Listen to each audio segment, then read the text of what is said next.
Hi, this is Stephanie Miller from The Stephanie Miller Show. Please enjoy this exclusive clip from my show on Political Voices Network. Good morning, Travis. Glad to see you in the driver's seat. Thank you. Good morning. Not Stephanie this morning, though. Yeah. I apologize for her not being here, but we are sending all of our love her way. Yep. How often do I get to see your pajama pants? I'm not wearing pajama pants. It kind of looks like you are wearing pajama pants. I see. Yeah, they're plaid shorts. Yeah. Now just say that. I look down and see them like, oh, no. Yeah. I did put on clothes to come to work this morning still. Yeah, but you're going to be working in an office building, so you're going to have to actually dress up. I know. It's going to be very, very weird. Uh-huh. And also see people during the day. Yeah. It's going to be a good thing. Malcolm, let's talk about everything that's going on in Ukraine in particular right now. The first thing I wanted to ask you about was there's been a lot of talk about these cluster munitions that we are sending over there. What are your thoughts on those weapons? Okay, well, first off, as to remind everybody, I fought in the Ukrainian army against the Russians for 9 months straight. I was in Ukraine for 10 months, fought against the Russians. Yeah, I have been hit with cluster bombs in large numbers. They're no fun. Someday in the future, we will play some of the video of me recording while I'm in a building when cluster bombs are going off next to me. It's very frightening, but the thing is that the Ukrainians have been fighting with one hand tied behind their back. Right. They've been fighting with what little that they have and what they've been given. And one of the things that they have not been given was cluster munitions. The difference between Russian cluster munitions and American or NATO cluster munitions is ours come in the form of an artillery shell or inside the warhead of our ATACM rocket, right? ATACMS rocket system. They are very precise, and what they do is they blow up in a gridded area, right? A long rectangular area or circular area, and they have a very low failure rate because we build them right. So at the end of the Gulf War in 1991, when I went to Kuwait City and northern Iraq, Ukraine and southern Iraq, we used to have a very high level of failure of cluster munitions. I mean, for every 3 that I would walk past, there would be a 4th one that was unexploded. They went after the manufacturing issues on that. Now, 2 to 3%.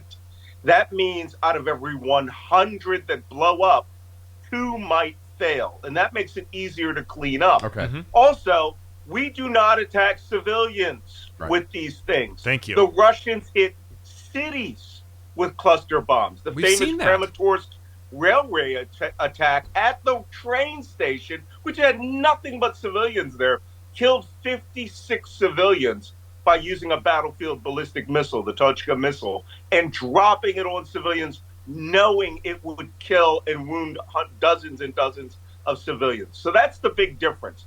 Ukraine needs cluster munitions. We're giving it to them.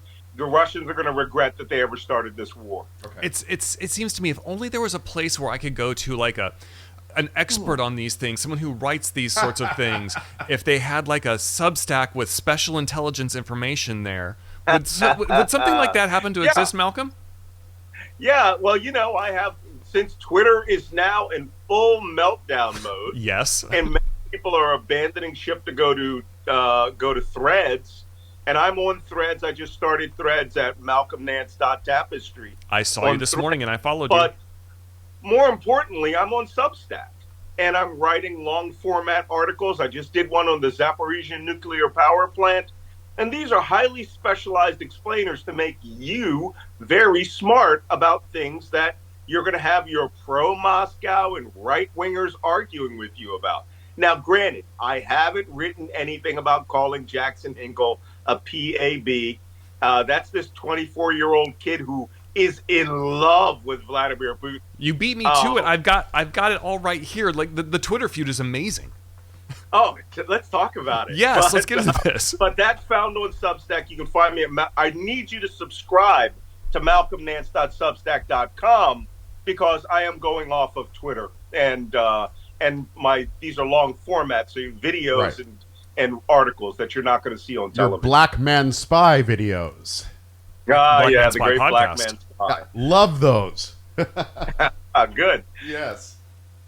No, so let's talk about let's talk a little bit about this with Jackson, because he started it with this, like, Putin's achieved the impossible, decoupling the dollar from oil, which I don't believe that's. It's like, wait, what? What is that? No, this kid, it's a 24-year-old right-wing extremist. I mean, he's an insane, Nick Fuentes, full-on Trumper, right-wing extremist who last year decided the big money was to attach himself firmly by his lips to Vladimir Putin's butt. Yeah. And that's where he's been every year. And so he actually issued a challenge to me. Well, I don't know if you got it written down, but he issued a challenge to me to go to debate him. Right? Yes, I did see that. What did I say about that? Hang on a second. Wait, it's on page 3. Of course, they're sticking together. Let's see. Malcolm Nance on Twitter said, "I don't debate idiots who lack experience or gravitas. There is no debate. He is an effing idiot." I had to censor that one. End of transmission. End of transmission. Yeah. And that's all you need to know about him. But he gets interviewed by Tucker Carlson. All I know is that this guy loves the taste of Putin's butt. Yeah. And he is the number one. What's even better is that out of nowhere, Russia sends him a girlfriend, a former Miss Universe, Miss Russia, who suddenly loves Jackson Hinkle. I mean, it is weird the way that the Russians bring in these Americans. But I challenged him in the first Twitter feed to bring his PAB to Russia, to join the Russian army, and to fight on the Donbass front the way I did as a 61-year-old man when I fought Russia, and I fought them on the Kharkiv and the northern Donbass front. Do you think this kid will do that? No, he's too busy raking in the ducats from idiots on the right. Yeah. Who think, like Elon Musk and Kim.com, who I get into regular feuds with. It's funny. Kim.com is still a thing? Wow. Oh, my God. He's Elon Musk.